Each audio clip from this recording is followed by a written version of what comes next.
Media సోదరులకు నమస్కారం. MLC కవిత గారు ఇంతకుముందు ప్రెస్ మీట్ పెట్టి ఆమె చాలా భాషణలు చేసింది. నిజంగానే కవిత గారికి చిత్తశుద్ధి ఉంటే ఈ రాష్ట్రంలో 10 సంవత్సరాలు మీ నాయన ఏం చేసిండో చెప్పాల. ఫస్ట్ ఆఫ్ ఆల్ ఈ ప్రజలకి మీరు క్షమాపణ చెప్పిన తర్వాత ఈ రాష్ట్రంలో రాజకీయాలు చేసే అర్హత మీకు ఉంటుందని ఈ సందర్భంగా గుర్తు చేస్తున్నా. మా కుటుంబం పైన, మా పార్టీ పైన, కేసీఆర్ గారి పైన పడి ఏడవం తప్ప రేవంత్ రెడ్డి గారు చేసేది ఏంటని ఆమె ప్రశ్నిస్తున్నది. ఇవాళ అనుముల కుటుంబమా, కేసీఆర్ గారి కుటుంబమా, ఎవరు ఏంటో తెలుసుకుందామా, ఎవరు ఎలాంటి తప్పులు చేస్తున్నారో తెలుసుకుందామని చాలా మాట్లాడినారు. కల్వకుంట్ల కుటుంబం అంటే కట్టుబాట్లకు కట్టుబడి ఉంటుందట. ఆమె ఎంపీగా ఉన్నప్పుడు నేను వెళ్ళాలంటే కంపల్సరీగా మా నియోజకవర్గంలో ఉన్నటువంటి పార్లమెంటు పరిధిలో ఎమ్మెల్యేలకు చెప్పిపోయేదని అని ఆమె తెలియజేస్తున్నారు. తెలుసు అందరికీ. మీ నాయన ముఖ్యమంత్రిగా ఉన్నప్పుడు ఈటల రాజేందర్ గారిని, కొద్దిమంది మంత్రులని, ఎమ్మెల్యేలని ప్రగతి భవన్ గేటు గాడికి పిలిచి లోపలికి తీసుకోలేనటువంటి ఆనవాళ్ళు కూడా ఈ సమాజం మర్చిపోలే. ఇంకా ఎవరిని ఎట్లా అవమానపరిచారో ఈ సమాజం మర్చిపోలే. తెలంగాణ యుద్ధ నౌకగా ఉన్న గద్దర్ని పిలిచి ఎండలో నిలబెట్టి మీరు అపాయింట్మెంట్ ఇవ్వని ఇది కూడా ఈ సమాజం మర్చిపోలే. ఇవాళ మీరు శుద్ధులు చెప్తే ఎట్లా, గురువింద సామద లెక్క ఇవాళ దయ్యాలు వేదాలు వల్లిస్తున్నట్టుగా, సంపినోడే సంతాపం తెలిపినట్టుగా ఈ 10 సంవత్సరాలు మీరు చేయని విధ్వంసం ఏంటి? ఈ 10 సంవత్సరాలు మీరు చేయనటువంటి పనులేంటి? ఆర్థిక వ్యవస్థను విధ్వంసం చేశారు, ప్రజల హక్కులను కాలరాశారు, ప్రశ్నించే గొంతుకలను నొక్కారు, ఇవాళ భూములను కబ్జా చేశారు. ఇవాళ మీరు ఒకటా రెండా అధికారాన్ని అడ్డు పెట్టుకొని పూర్తిగా దుర్వినియోగం చేశారు. ఇంకో మాట మాట్లాడినారు, ఏంటది? అహంకారానికి care of address Revanth Reddy అట. ఈ సమాజానికి తెలుసు అసలు మీరు ఓడిపోవడానికి కారణమే మీ కుటుంబానికి ఉన్న అహంకారం. ఇవాళ అహంకారానికి బ్రాండ్ అంబాసిడర్లుగా ఎవరు ఉన్నారంటే కల్వకుంట్ల కుటుంబ సభ్యులని ఎవరు ఇంత చిన్న పోరని అడిగిన తెలంగాణలో చెప్తారు. ఇవాళ ఇప్పటికీ కూడా ఆ బలుపు పోలే. ఇప్పటికి కూడా మీ అన్నకి ఇంకా అసలు అది తగ్గనే లేదు.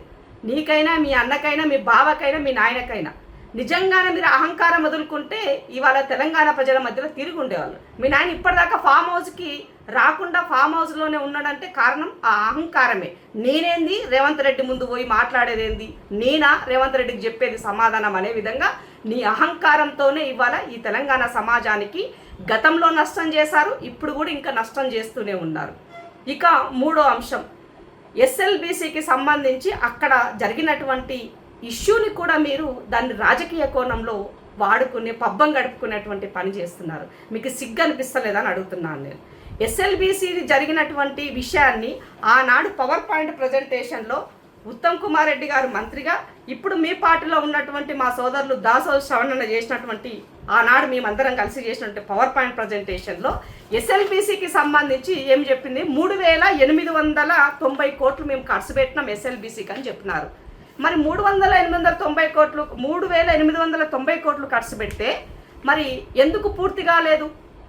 ఆనాడు ఈ ప్రాజెక్టు ఎస్ఎల్బీసీ అనేది 2004లో కాంగ్రెస్ ప్రభుత్వము ఆనాడు అక్కడ ఉన్నటువంటి నల్గొండ జిల్లాలో ఉన్నటువంటి మంత్రుల యొక్క, ప్రజా సంఘాల యొక్క చొరవతోన ఆ కార్యక్రమం మొదలయ్యింది. దాదాపు 43 కిలోమీటర్లో ఏషియాలోనే అతిపెద్ద సొరంగం, అతిపెద్ద టనల్ ప్రాజెక్టుగా దీనికి పేరుండింది. ఇవాళ ఈ ప్రాజెక్టు డిజైన్ని దాదాపు 3,70,000 ఎకరాలకి డిజైన్ చేసినటువంటి ఎస్ఎల్బీసీది. దీనికి 1,828 కోట్ల రూపాయలు ఆనాడు కాంగ్రెస్ ఖర్చు పెట్టి దాదాపు 54% కంప్లీట్ చేసింది.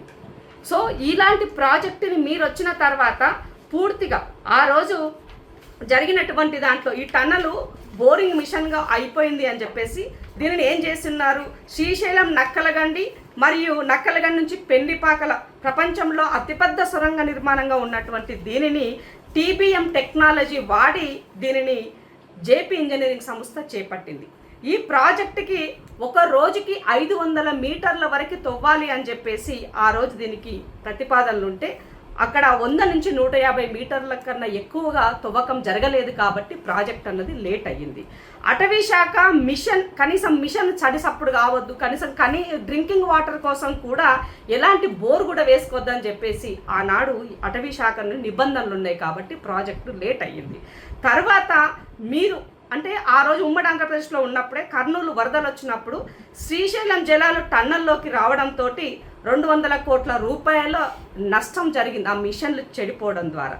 సో దీనికి నష్టం వాటిల్ని మీరు తెలంగాణ ఏర్పడ్డ తర్వాత జేపీ సంస్థ ఏం చెప్పింది, దీని యొక్క అంచనాలు పెంచి మాకు ఇవ్వండి అని చెప్పేసి దీని ఎస్కలేషన్ కాస్ట్ 2012 నుంచి అంచనా వేయమని చెప్పేసి ఇచ్చింది. సో ఇలా ఈ ప్రాజెక్టుని పూర్తిగా మీరు పక్కన పెట్టి దీని గురించి ఏమీ ఆలోచించకుండా మేము 3890 కోట్లు ఖర్చు పెట్టినామని చెప్పేసి మాట్లాడుతున్నటువంటి మాటలు మరి అవి ఎవరి జేబుల్లోకి పోయినాయని చెప్పేసి నేను అడుగుతున్నాను. ఆయన 13 కిలోమీటర్లు మేము దీనిని 13 కిలోమీటర్ల వరకు మేము తొమ్మినమని హరీష్ రావు గారు కూడా మాట్లాడుతున్నారు. మరి ఏమైంది తొమ్మితే? అవి ఎక్కడ పోయింది? అది ఎందుకు ఆ బేరింగ్లు అంతా కూడా తుప్పుపట్టిపోయినాయి? ఇవాళ ప్రమాదానికి కారణం ఏంటి? ఇవాళ ఆ ఇన్సిడెంట్ జరిగినప్పటి నుంచి పూర్తిగా నల్గొండ జిల్లాకి సంబంధించినటువంటి మంత్రులు కోమటిరెడ్డి అన్న కానీ, ఉత్తమ్ కుమార్ రెడ్డి గారు కానీ, డిప్యూటీ సీఎం గారు కానీ ఇవాళ అక్కడే ఒక సాహసం చేస్తూ మహబూబ్నగర్కి సంబంధించినటువంటి ఆ జిల్లా మంత్రిగా అక్కడ ఉన్నటువంటి మహబూబ్నగర్ జిల్లాకి సంబంధించినటువంటి జూపల్లి కృష్ణారావు గారు ఇన్సిడెంట్ జరగగానే ఇమ్మీడియట్ అక్కడికి వెళ్ళి ఆ సొరంగం లోపలికి వెళ్ళి ఒక సాహసమైనటువంటి కార్యక్రమం చేసి అసలు నిజంగా ఏం జరిగింది, వాళ్ళకి ఎలా ఉన్నారు, వాళ్ళ పరిస్థితి ఏంటి అని చెప్పేసి పూర్తి పర్యవేక్షణ చేసినటువంటి ఘనత ఇవాళ కాంగ్రెస్ పార్టీకి, కాంగ్రెస్ ప్రభుత్వానికి దక్కుతుంది. మరి ఇవాళ ఇంత చేస్తూ అక్కడికి రేవంత్ రెడ్డి గారు పోలేదంటే పూర్తిగా రేవంత్ రెడ్డి గారి పర్యవేక్షణలోనే ఈ కార్యక్రమం జరిగిందని గమనించాల్సిన అవసరం ఉంది. సో ఇవాళ ఆ జిల్లా పుట్టిన బిడ్డ అయినా కానీ అలాగే ఈ రాష్ట్ర ముఖ్యమంత్రిగా కూడా పూర్తిగా అందరినీ కూడా అధికారులను అప్రమత్తం చేస్తూ దానికి సంబంధించినటువంటి మంత్రులను అప్రమత్తం చేస్తూ కావలసినటువంటి పూర్తి సహాయ సహకారాలు రాష్ట్రానివే కాకుండా కేంద్రం నుంచి కూడా తెప్పించి చేసినటువంటి ఘనత ఇవాళ రేవంత్ రెడ్డి గారిది. మరి మీరేం చేస్తున్నారు? మర్చిపోతే ఎట్లా? మీ నాయన ఏం చేసిండో తెలియదా ఈ సమాజానికి? మీకు ఇంత సోయి ఉంటే హిమాచల్ ప్రదేశ్కి సంబంధించినటువంటి ఆ రోజు అక్కడ ఇన్సిడెంట్ జరిగితే ఆ రాష్ట్ర ముఖ్యమంత్రి పేరైన మాట్లాడేటువంటి మీకు మరి మీరు 10 సంవత్సరాల అధికారంలో ఉన్నప్పుడు మీ నాయన ముఖ్యమంత్రిగా ఎన్ని ఇన్సిడెంట్లు విజిట్ చేశాడు, ఎంతమంది దగ్గర పోయినాడు? ప్రగతి భవన్ వెళ్తే పాము గరుస్తుందేమని ప్రగతి భవన్ పట్టుకొని కూర్చున్నావు తప్ప, ఫామ్ హౌస్కి పరిమితమైనవి తప్ప ఒక్క ఇన్సిడెంట్ కన్నా పోయిన దాఖలాలు ఉన్నాయా? గంతెందుకు ఇవాళ రేవంత్ రెడ్డి గారిని ఆయన ఊరి పక్కనే అని చెప్పినటువంటి మీకు ఇవాళ కరీంనగర్లో అంటే ఆ 10 సంవత్సరాల్లో జరిగిన ఇన్సిడెంట్లో ఒక 2-3 ఇన్సిడెంట్లు మీకు గుర్తు చేస్తాం. కరీంనగర్లో కొండగట్టులో జరిగినటువంటి యాక్సిడెంట్లో 60 మంది చనిపోతే మరి ఎందుకో పోలే మీ నాయన? గజ్వేల్కి సంబంధించినటువంటి స్కూల్ పిల్లలకు సంబంధించినటువంటి ఒక రైల్వే ట్రాక్ జరిగినటువంటి ఇన్సిడెంట్లో మరి ఆ ఎమ్మెల్యేగా ఎందుకో మీ నాయన పోలేదు అక్కడికి? ఇంటర్మీడియట్ పిల్లలు మీ తప్పిదం వల్ల, మీరు చేసిన తప్పిదం వల్ల ఇంటర్మీడియట్ పిల్లలు 30 మంది చనిపోతే మరి ఎందుకో మీ నాయన పోలేదు ఆ రోజు ముఖ్యమంత్రిగా? ఇవాళ నారాయణపేటలో జరిగినటువంటి ఇన్సిడెంట్లో పాలమూరుని ఉమ్మడి పాలమూరు మీరు దత్తత తీసుకురు కదా, అక్కడ జరిగినటువంటి వలస కూలీల ఇన్సిడెంట్లో మరి ఎందుకో మీ నాయన పోలేదు? ఆడబిడ్డలు అత్యాచారం జరిగితే నడి ఒడ్డున ఇన్సిడెంట్ జరిగితే కూడా ఎందుకో మరి మీ నాయన పోలేదు? అంటే చెప్పనీక శ్రీరంగ నీతులు బాగానే ఉన్నాయి కానీ చేయనీక మాత్రం మాకు అలివి కాలేదు, కానీ మీరు మాత్రం చెయ్యాలి. ఇవాళ మాకు అధికారం కోల్పోయింది కాబట్టి మేము మిమ్మల్ని విమర్శిస్తాము అని అంటే ఇది తెలంగాణ సమాజం గమనిస్తుందని సోదరి కవిత గారికి సందర్భంగా గుర్తు చేస్తున్నా. అందుకనే మీ ఏమంటారు లిక్కర్ దందా చేసిన తర్వాత నుంచి మీ చిప్పు దొబ్బినట్టుగా ఉంది, నాకు అది అర్థమవుతుంది. ఎందుకనంటే అపరిచితురాలు లెక్క 10 సంవత్సరాలు జరిగినది మొత్తం అంతా మర్చిపోయి ఇవాళ ఫ్రెష్గా బయటకు వచ్చి ఈ రోజు నుంచి 10 సంవత్సరాలు జరిగిందంతా ఏమీ లేదు, లెక్కలకు లేదు, ఇప్పుడు జరిగేదే లెక్కలకు అనే విధంగా కవిత గారు మాట్లాడుతుంటే ఈ తెలంగాణ సమాజం నవ్వుకుంటుంది. ఇంకేం మాట్లాడినారు?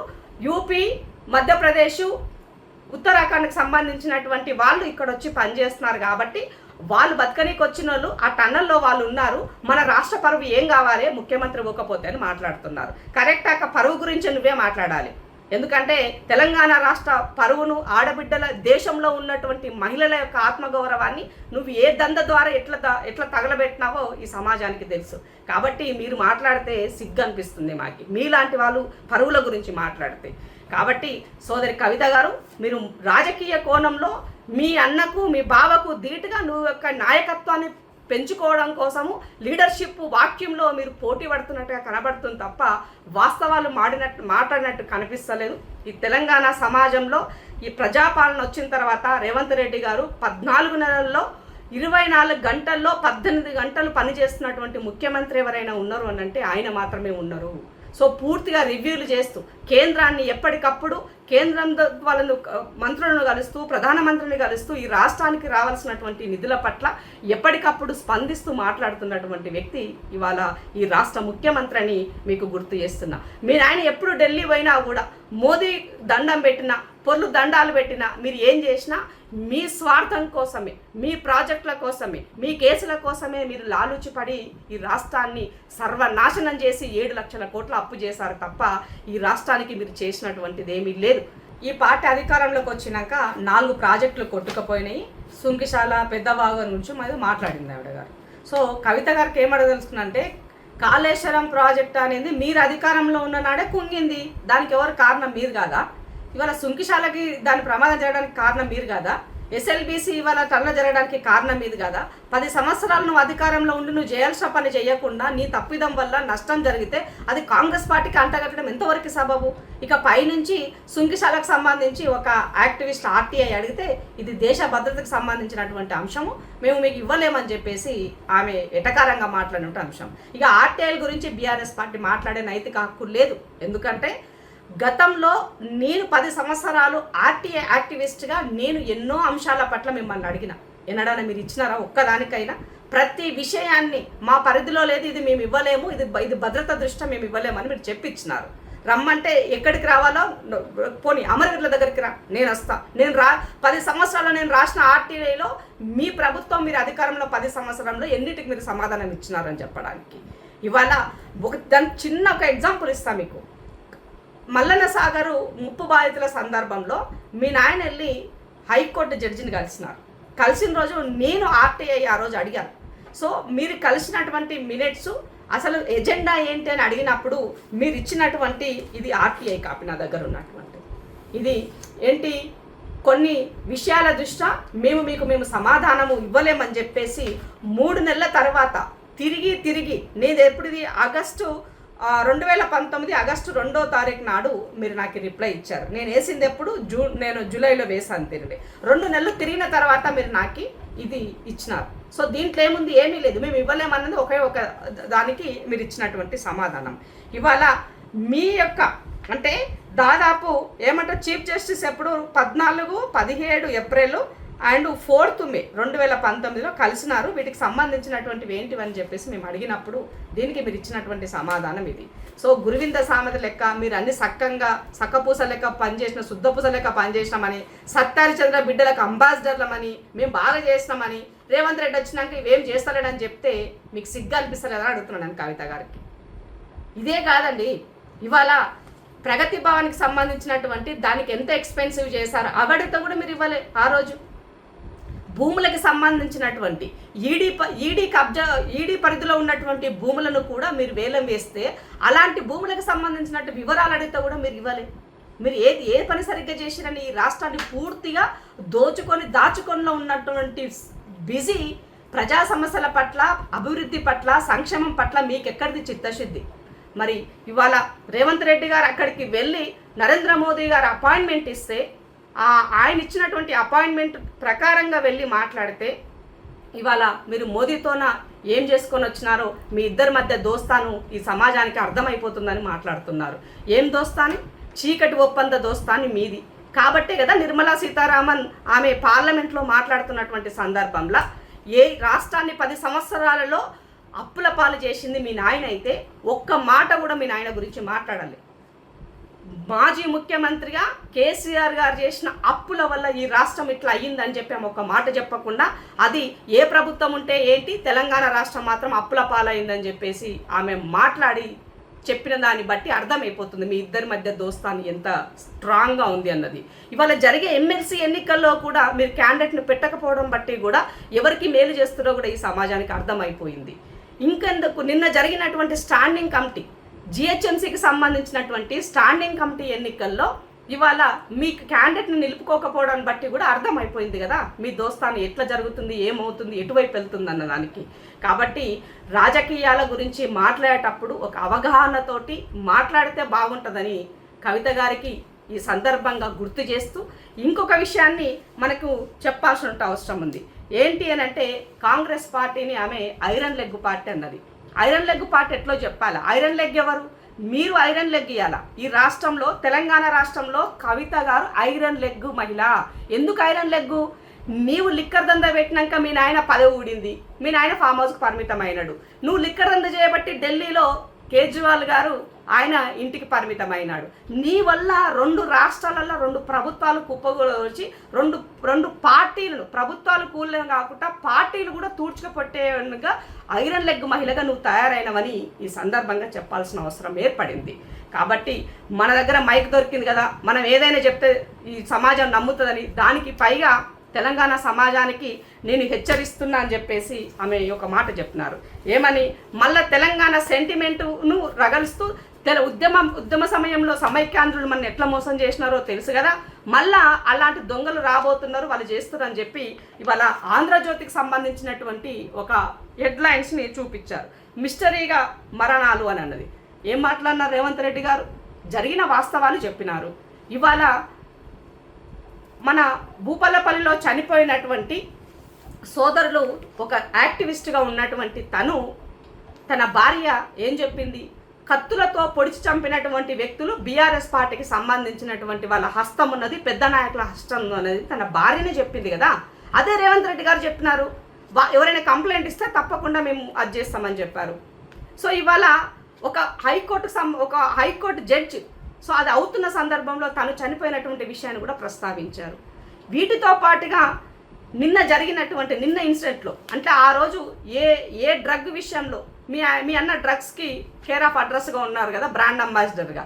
సో దానికి సంబంధించిన ఆ కేసులో కేదార్ అనే వ్యక్తి చనిపోయినాడు. సో వరుసగా ఇలాంటి బీఆర్ఎస్ పార్టీకి ఎటు చూసినా కూడా, ఏ వైపు ఆలోచించినా కూడా బీఆర్ఎస్ పార్టీకి కేంద్రంగా కనిపిస్తూ ఈ హత్యలు, ఈ చనిపోయినటువంటి వాళ్లకు ఈ బీఆర్ఎస్ పార్టీ అన్నది కనబడుతుంది. అంటే ఆ మూలాలు దీని వెనక ఉన్నాయన్న విషయాన్ని నేను ప్రస్తావించారు. అంతే తప్ప ఏమంటారు, గుమ్మడికాయల దొంగ ఎవరంటే భుజాలు తరుముకున్నట్టుగా దానిని కూడా ఇవాళ ఈ పేపర్ ఇంత పెద్ద కథనం రాసింది.